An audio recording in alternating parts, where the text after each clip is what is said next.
is now running out for them. Jean-Marie Taylor tips the scales at 37.5 stone. She's been told that unless she loses weight soon, she'll be dead within the next 5 years. But Jean-Marie just can't control her addiction to food, and she's desperate. Food to me is a daily battle. I am the good, the food is the bad. And I'm losing. People, they treat me like I'm almost like a bit of a leper, really. You know, like I don't deserve a place in society because I'm obese. Anna Pita put on so much weight before her gastric bypass surgery that surgeon Shaw Summers had no choice but to cancel her operation. I think if we were to operate on you in 2 weeks' time, there is a very strong chance you would not survive. I can't lose the weight for you, neither can your husband. You have to do this. Expect graphic scenes of gastric bypass surgery on Fat Doctor.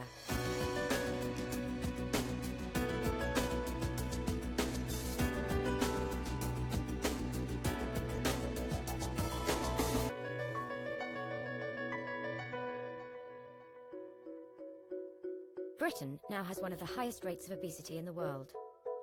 A quarter of British adults are dangerously overweight, and if current trends continue, by the next generation, over half of us will be clinically obese. But for many, however hard they try, they simply can't control their addiction to food. And the fatter they get, the more depressed they become. I think the worst thing about being overweight is other people, to be honest, because they're the ones that hurt you the most. And sometimes you just don't want to live anymore. I feel like an invalid because I can't look after myself. If I could cut this fat off with a chainsaw, I would. We just wish it wasn't there, don't we? I just want to get back to a normal life. I just don't like looking into mirrors. I just find it very hard. How did I let it get this bad? I feel like I don't have a life at the moment. In desperation, many of Britain's biggest are turning to weight loss surgery as the answer to their prayers. Bariatric operations can be risky, and only a handful of surgeons specialise in this complex procedure. Shaw Summers and Guy Slater are at the helm of one of the UK's largest bariatric services. I'm Shaw Summers. I'm a consultant bariatric surgeon. I've been practicing about 12 years, and to date I've performed just under 2,000 bariatric operations. I'm Guy Slater. I'm a bariatric surgeon. Been working in this field for 6 years now, and to date I've completed over 500 cases. They help the morbidly obese lose weight by reducing their stomachs to the size of an egg. That's it. So the stomach's now divided, and that's what I call my staple diet. It's a last and desperate resort for many of the patients they see. Our patients, when they get to us, are often in a mixed state of emotions. They've been desperate for a long time. They've suddenly got to see us. They see a light at the end of the tunnel. And by that time they see us, they're often in a sense of elation, but also some trepidation as to whether we're going to say yes or not. Shaw Summers is well aware of the criticisms directed at weight loss surgery. Unfortunately, the general attitude in society is that obesity is a self-created problem and that people could and should lose weight by themselves if they put their mind to it. I think that indicates a complete failure of understanding. The prejudice that these people feel is quite extreme at times. These are people who have tried everything, and there is no other way but surgery. And if you call giving yourself the chance of a life cheating, then I think you're missing the point. And the results of surgery are often staggering. These are some of Shaw and Guy's former patients at their annual reunion. I've lost 5¼ stone in 4.5 months, and I feel absolutely fantastic. I never thought I could feel this well ever again. I've lost 14 stone in 13 months now, and I feel absolutely fantastic. I'm only £5 a week to feed now instead of 50, you know, so it's good all round. So far, I've lost 8 stone 9, and that's in 15 months. And I feel so energised. My confidence levels have gone up, and it's the best thing I've ever done in my life. It's results like these that Jean-Marie Taylor and Anna Pita are desperate to achieve. But a lifetime overeating has taken its toll, and time is running out for them.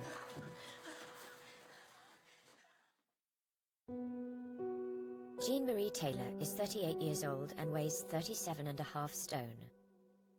At 5 foot 10 inches tall, Jean-Marie is extreme supermorbidly obese and can't stop gaining weight. If I hated anything in life or anyone in life, it would be food. My relationship with food is bad. An adult is considered obese with a body mass index of over 30. Jean-Marie's BMI is a dangerous 84.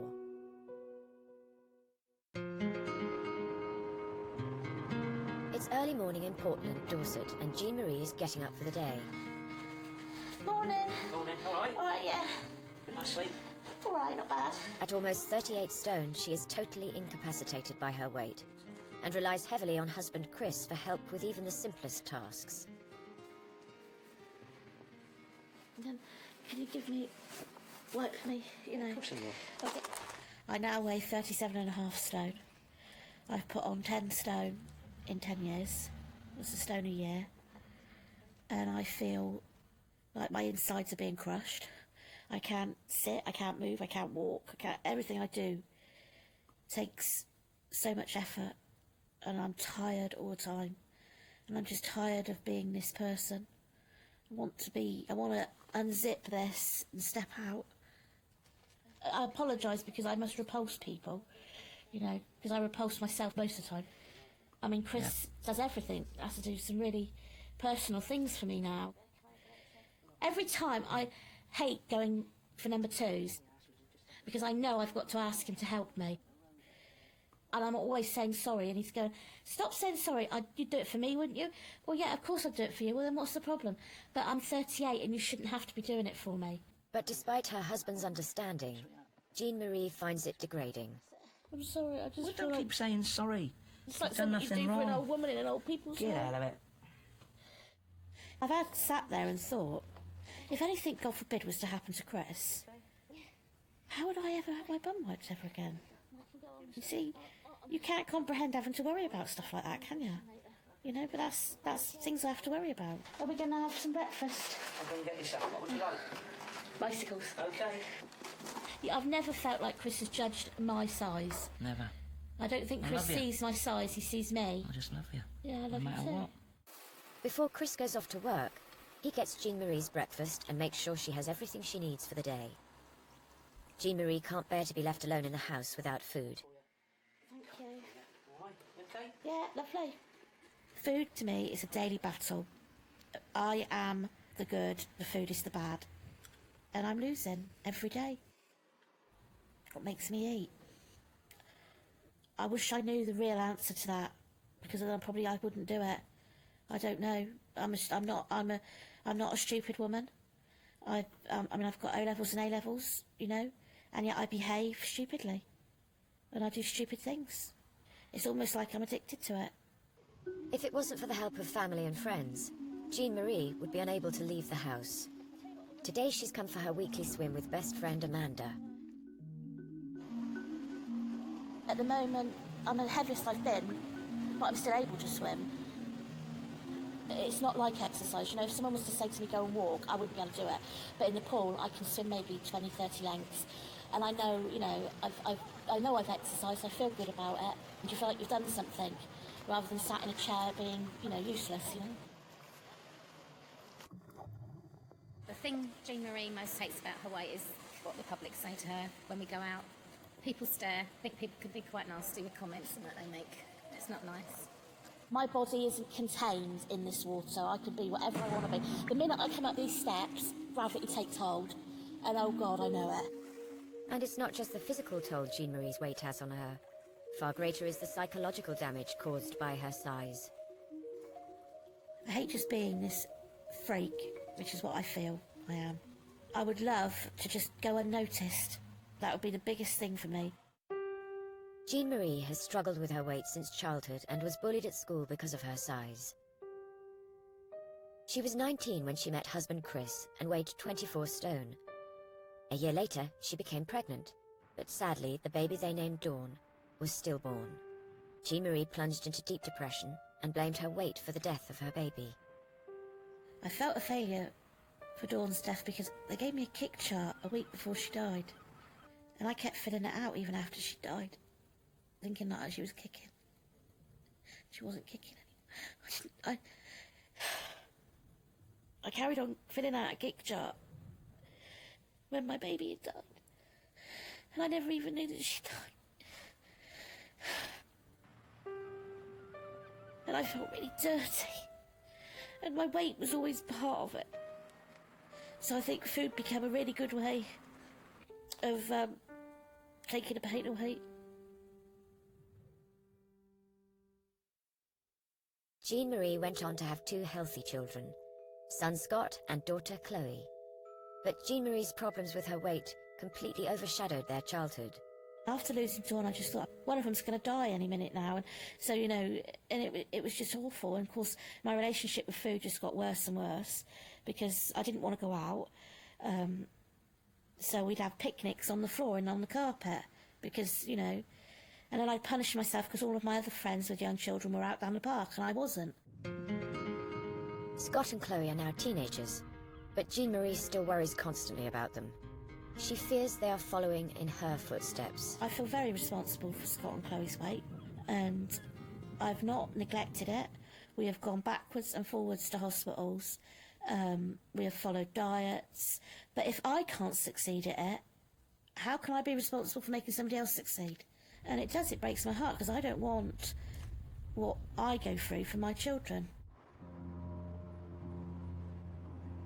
Jean-Marie can barely walk the 50 yards from her front door to the car and relies heavily on her walker.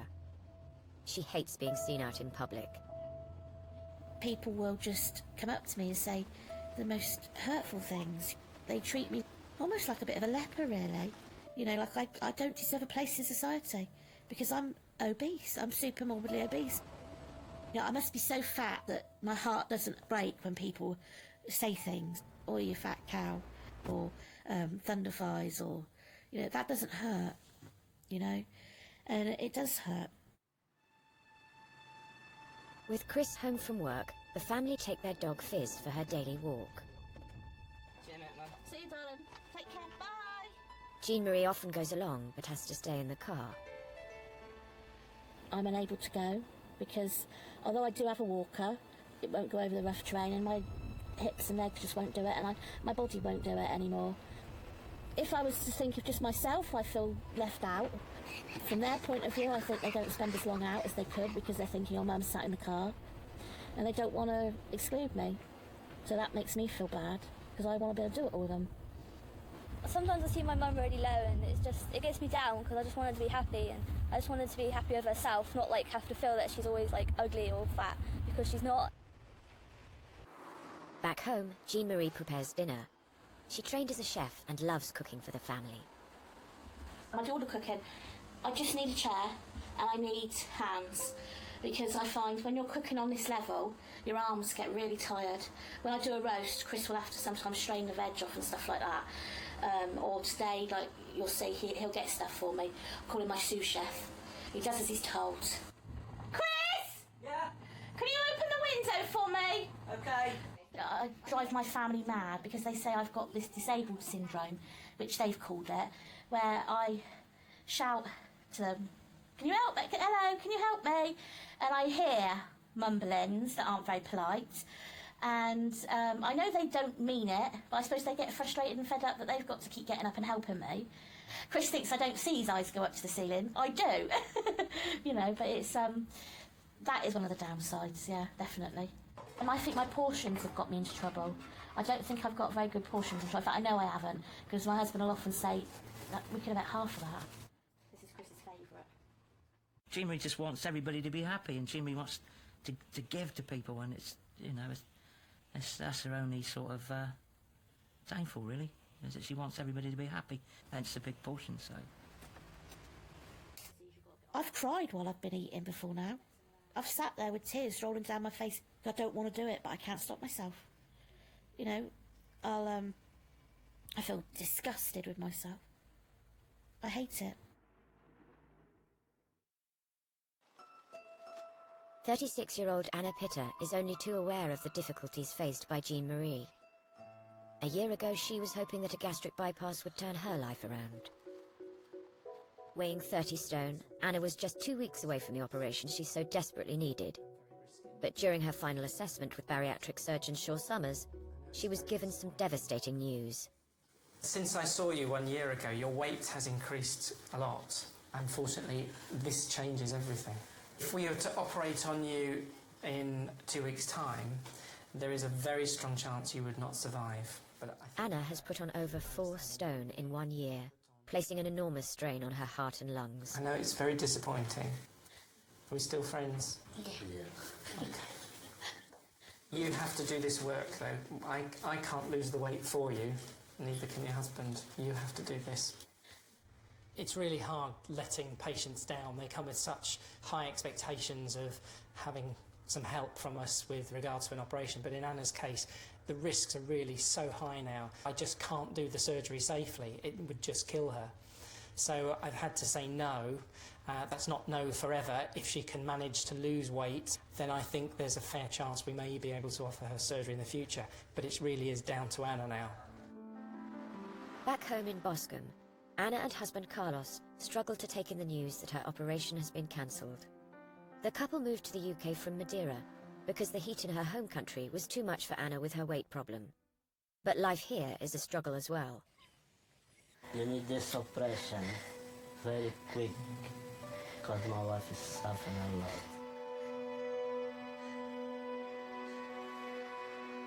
My big wish is slim and make me happy. Pretty. With a big smile. Anna now faces months of strict dieting if she's to have the operation she so desperately needs. Back in Portland, Chris is helping his 38-stone wife Jean-Marie get ready for bed. He baths her and helps her go to the toilet. Jean-Marie is thankful their relationship is so strong.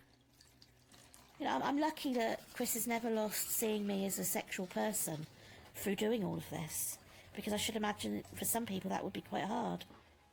We have a good sex life, really, don't we? Sorry.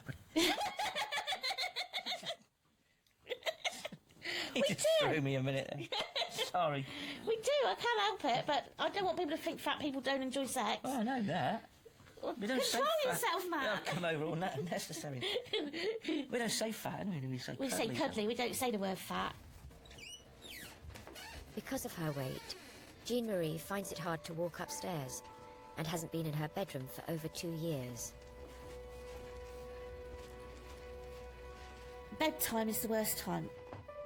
This is my reclining chair, and this is where I sleep. And Chris gives me a kiss goodnight and goes up to bed. I love you. Love you too. But it's hard. It's not what you sign up for when you get married, or when you're with someone you love. Okay. Sweet dreams. I Love you.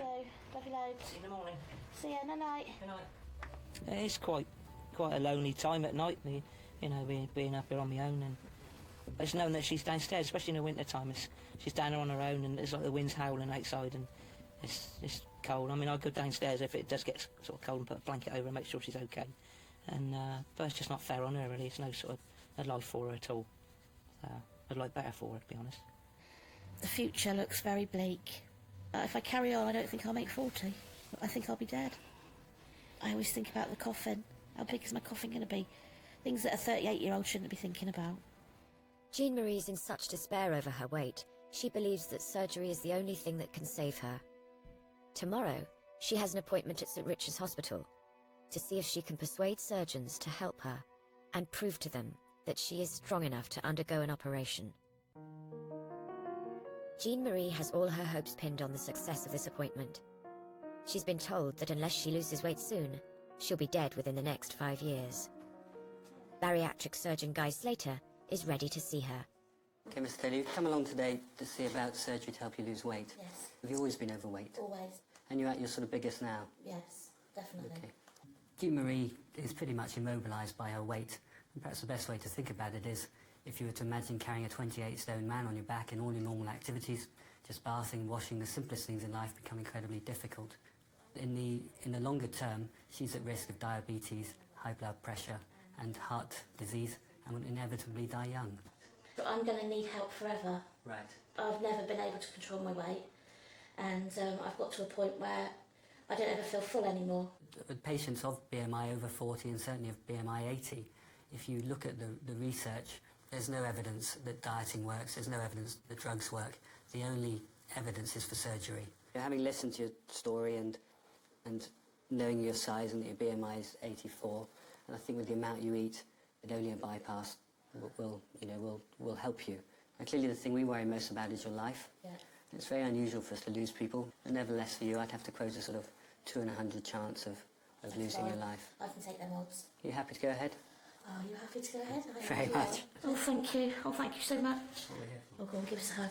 Jean-Marie's got the go-ahead for her operation, which will take place in just 6 weeks' time. I just can't wait. I just know that in a year's time, I'm going to be such a different person. A better me for me, if it makes sense. You know, I'll be able to do more for me. My husband won't be a carer, he'll be my husband and my, you know, lover. Next, will 30-stone Anna manage to lose the 4 stone necessary to make her operation safe? And Jean-Marie sheds her inhibitions. Woo! Lovely. That's a great celebration of life. Weighing in at 38 stone, Jean-Marie Taylor is super morbidly obese. She wants gastric bypass surgery in the hope it will help her lose over 20 stone of excess fat. Since she was told her operation can go ahead, Jean-Marie has been in a far more positive frame of mind. So much so, she has recently agreed to model for local artist Jackie Kirby. Well, I'm doing a project on body image and identity and how women are viewed in our society. If you want, I'm brave enough to go au naturel. Really? Only because I think you won't get the muscle. You know, not that I've got a lot of muscle, it's a lot of fat. It would be much better without. You can see all my little dimples. Only if you feel comfortable with it. Well, I'm going to do it. It's a significant moment for Jean-Marie. Until now, only husband Chris has ever seen her naked. I'm fine, Jackie. As long as you're comfortable. Jackie, let's get on with it. Okay? Whee! That's great. Fantastic. Hold that. That's great. That's fantastic. If you just rotate, brilliant. The project, for me, it's a personal journey, but it's to raise awareness of how women are treated. It's all about looks, and if you don't look the part, then you're not valued. It's not all about size 0 jeans, it's about the person inside and how you come across to the world. You know, you've all got that beauty inside and outside, and I think that's important.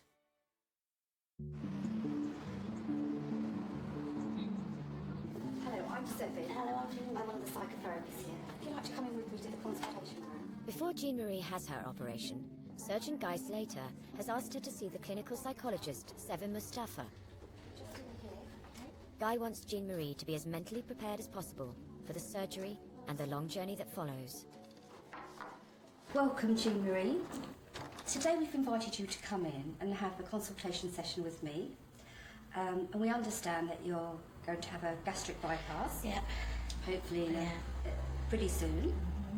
And really today's session is to focus on how you're feeling, to support you with surgery, pre and post surgery, and to give you a better understanding of what is going to happen, but most importantly, some of the necessary lifestyle changes that you will need to implement before surgery and post surgery. And that's what I need, yeah. Do you eat when you're hungry? Do you eat when you're bored? Do you eat when you're angry? What sort of emotions go on for you when you eat food? Sometimes I can go all day without eating, and that's fine. You know, I don't even feel hungry. And then once I feel like once I open the floodgates and I have something, that's it. And then I want. And it starts the roller coaster from I there. don't eat because I'm miserable. I don't eat because I'm sad. I wouldn't say like if I'm having a bad day I'd turn to food. But if I did turn to food, it would be cheese or savoury food. I'm a big savoury person. I'm not. I can take or leave chocolate. I don't crave chocolate ever. I like a piece of fruitcake every now and again, but I'm not a sweet person. I crave cheese and I crave crisps. I love crisps. But I don't feel full ever, you know, and I'm fed up with feeling hungry all the time and then feeling like a pig for eating more than everybody else. And it's quite interesting that when you say the feeling that you have, that you never feel full, that actually represents a feeling that you felt somewhere else that's never been fulfilled. It could be a loving feeling, a comforting feeling, or a security, because you've never actually experienced that. You yearn for that and kind of fulfill that with food. I've got a very unhealthy relationship with food, you know. Food is like crack cocaine to me, without meaning to sound over dramatic. No, Feels say a little bit more about that, the addiction part of it. Well, I would starve myself. Throughout the day? Yeah, probably for 2 or 3 days. And then I'd binge. And then I'd purge and I'd want to be sick. And then as I got older and older, I got very good at hiding it from everyone. Oh. The binging or the eating? All of it. Okay. The not eating, you know, pushing it around a plate but making it look like you're eating, and then the purging. But then when I was with Chris, it got to the point where I'd have a bucket by the bed, and before I even said good morning to him in the morning, I was making myself sick and I hadn't even eaten. How would you feel? In the morning you said that, when you was making yourself feel sick.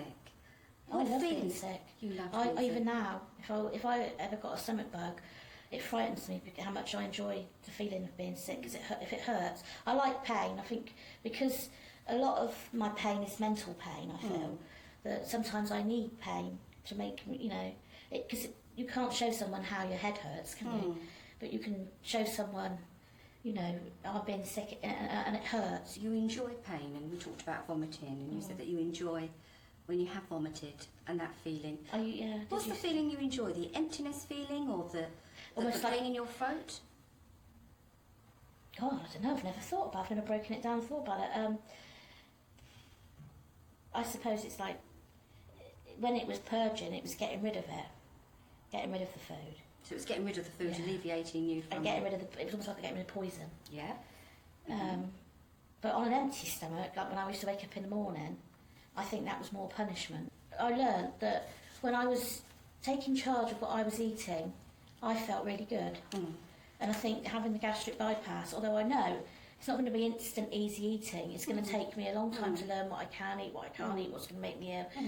But in the end, there will be control because I will feel full. Jean-Marie, I just want to say, good luck. Sevin reassures Jean-Marie that after the gastric bypass surgery, she will have the support of the team at the hospital to adjust her lifestyle and eating to her new, smaller stomach. You're going to make some life-changing decisions and implicating different eating habits. But I think that these are all going to be possible, and it sounds like you're ready to make these changes. I am. I'm really pleased. Really, I take on board everything you say, and I will. I'm looking forward to it. Good.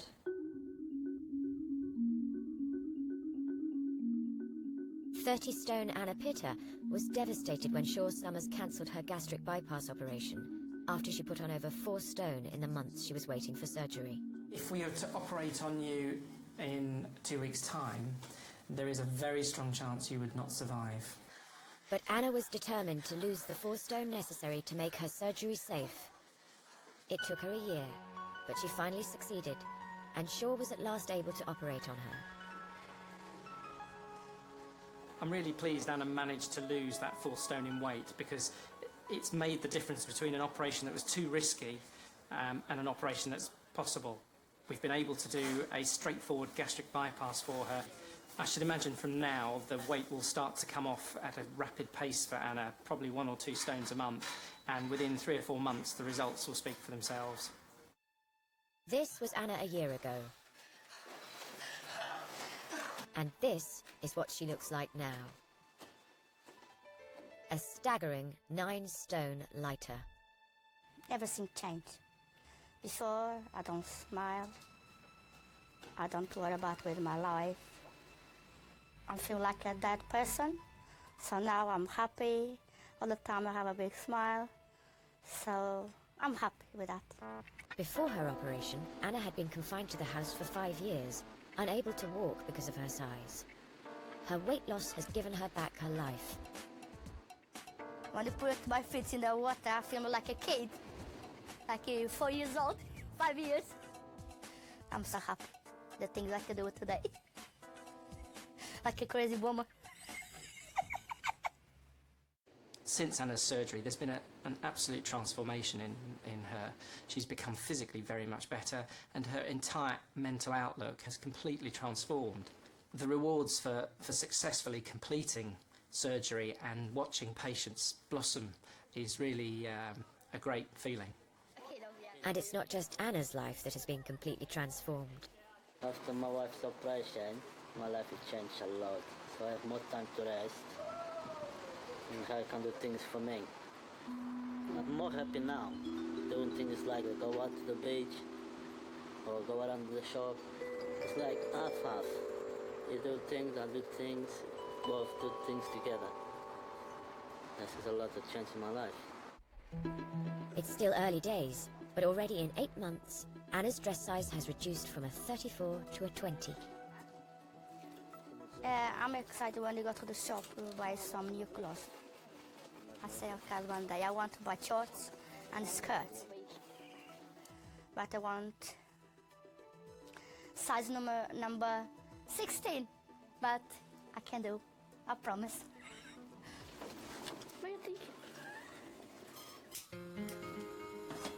Anna is now trying to make up for all the years Carlos spent looking after her. I'll try and make some food for Carlos, because last time he cooked for me. He's a good person, and he's helped me a lot. Now, I can stay long in my room. I have every day something to do it. Cooking, clean the house, go outside, see the pretty boys. No. You see my big smile?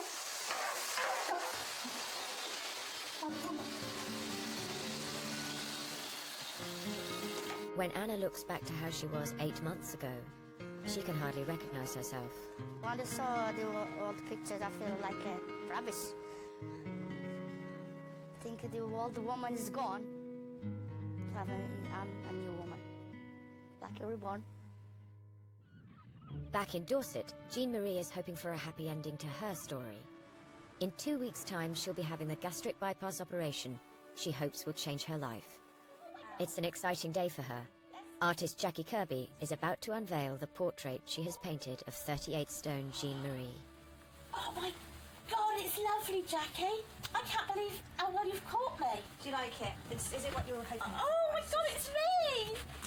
It's me! Oh my God. Oh, I'm glad you like it. I was really worried. You've got me to a T, haven't you?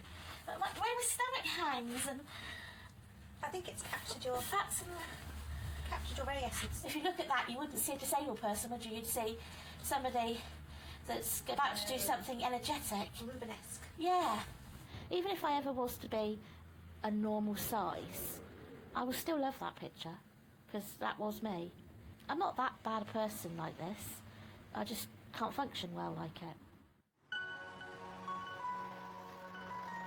2 weeks later, and it's finally the moment Jean-Marie's been waiting for. Today, she's having the gastric bypass operation, which she hopes will help her lose a shocking 20 stone. She's trying to put on a brave face for her family, but she's getting increasingly anxious. What I'm most worried about is dying and not being there to bring my kids up. But then I won't be there to bring them up if I don't have the operation. So I've got to just get on with it and do it. As nurses make the final preparations in theatre, Jean-Marie says goodbye to her family. I feel fine. I feel really good, guys. Okay? It's fine. Okay? Come on, give us a kiss, big boy. You are considered clinically obese if you have a body mass index of over 30. Jean-Marie's BMI is 84. It's dangerously high. Anaesthetist Dr. Mike Margerson starts work on putting her to sleep. Jean-Marie is so scared about her operation, she has recently had guardian angels tattooed on her arms as she believes they will protect her. What I'd like you to do is just take some nice and slow deep breaths in there for me.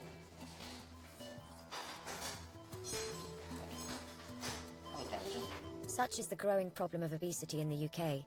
Medics are having to learn new skills to enable them to deal with severely overweight patients. John is an advanced paramedic trainee, and out in the streets they have to go to cardiac arrest in situations like that, where patients of this size now are becoming increasingly common out there. So getting experience and confidence, I suspect more than anything else, in dealing with airways and really large patients is important. Bariatric surgeon Guy Slater scrubs up ready to perform Jean-Marie's operation. Jean-Marie has a sort of typical woman's weight distribution. A lot around her middle and her lower abdomen, but a lot over her sort of backside and thighs as well. I know that I'm going to make an incision on Jean-Marie's upper abdomen. It's important. We try to make the incision as small as possible because we believe that it helps the patients mobilise quicker. But it's actually important not to do too small an incision. At the end of the day, the most important thing is to do a safe operation. Guy makes the first incision. He then splits open the layers of fat so he can get to Jean-Marie's internal organs. She's really tight, isn't she? She's not getting much access at all. Got the knife again, actually, so I'll just make a slightly bigger cut.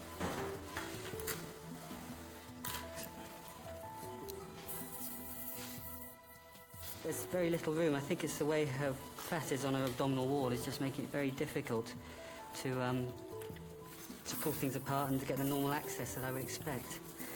But, you know, we're getting there now, and I've had to make a bigger incision than I would like. But at the end of the day, the last thing I want is bleeding from not being able to see properly and you know, being rougher than I want to be. Before he starts the gastric bypass, Guy first removes Jean-Marie's gallbladder. Her big abdominal wall is making this a difficult task. The gallbladder stores bile, which helps the body break down food. Because Jean-Marie will lose weight quickly, she's more likely to get painful gallstones. Guy is removing the gallbladder now to prevent her needing future surgery. Okay, this is Jean-Marie's gallbladder. Can't feel any obvious stones in it. Guy can now set to work on the gastric bypass. The first step is to pull out the omentum, the fatty apron that covers the small intestine. Need a bigger hole here. Yes. Can't do it safely through that hole. Have a knife again, please.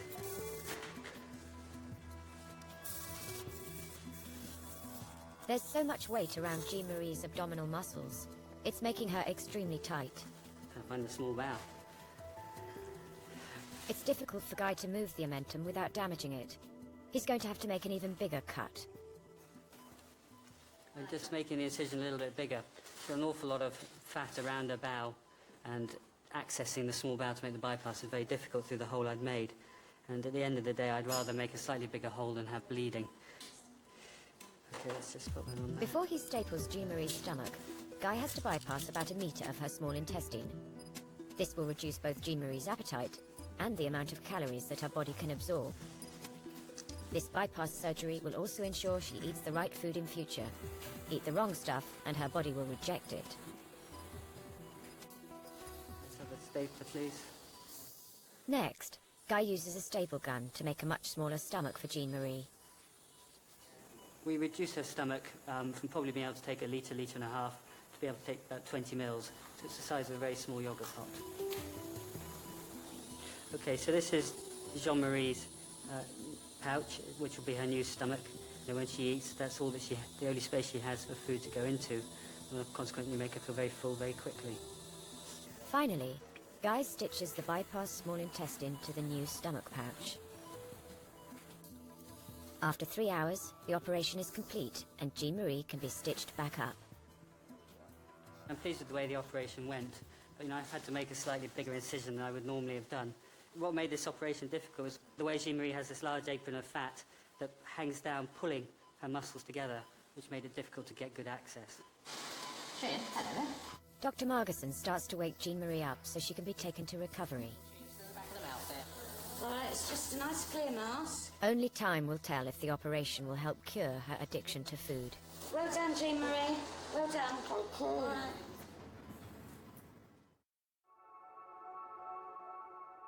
At 38 stone, Jean-Marie Taylor was super morbidly obese. Diets had failed, and gastric bypass surgery was her last chance to lose the weight that was slowly killing her.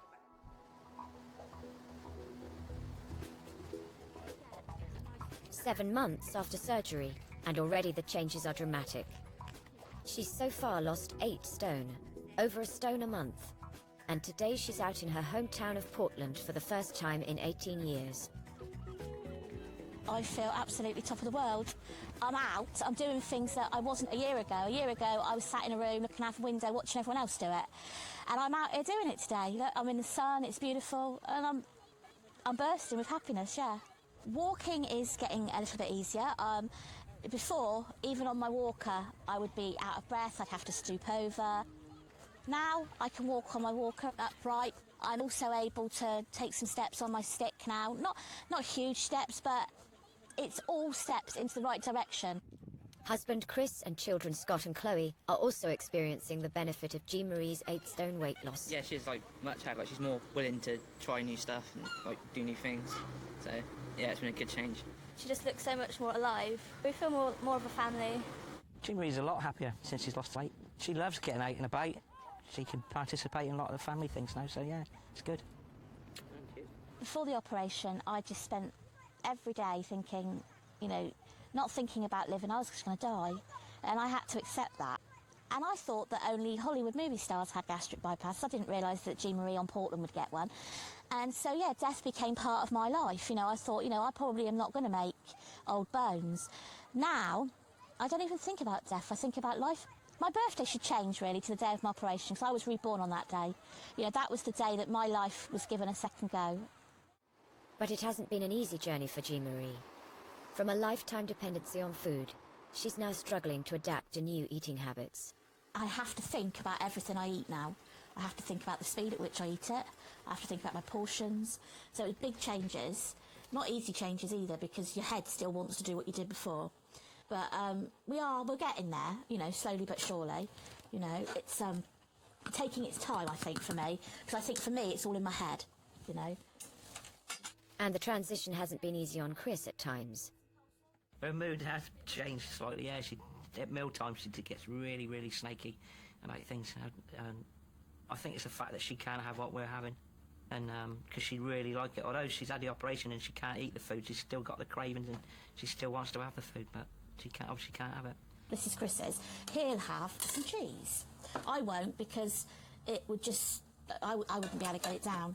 This is Jean Marie's portion. So Jean Marie is going to have... I'm going to put that much pasta, right, and then I'm going to put that much. So that's mine now, and I will be happy if I can get that down. Mentally, it took me a long time to get used to not filling my plate up, because I still don't quite know when I'm full, because it's not a feeling I recognise. It's difficult trying to take food as my main purpose in life to being just something that we do 3 times a day. I can't compute that in my brain, because for me, I'd wake up in the morning and think, what am I cooking today? What are we eating, you know? Or if the telly were good, it'd be like, oh, the telly's good tonight, we'll have some treats, you know, hence, you know. So now I've got to try and rethink all of that. And there are times when I feel very scared because that safety net isn't there for me anymore. I think I'm full. After years of hiding away indoors for fear of people's comments, Jean Marie's relishing her newfound freedom, however difficult it is to adjust to. I do feel that, like today, when we pulled up at the cafe, I thought, oh my lord, there's people, and you still get that panic. But no one was looking at me, no one was thinking, oh God, look at her, she's ever so fat. You know, which is what, it's all in my head. It's my head that's telling me. So I've got to stop allowing that to stop me doing stuff.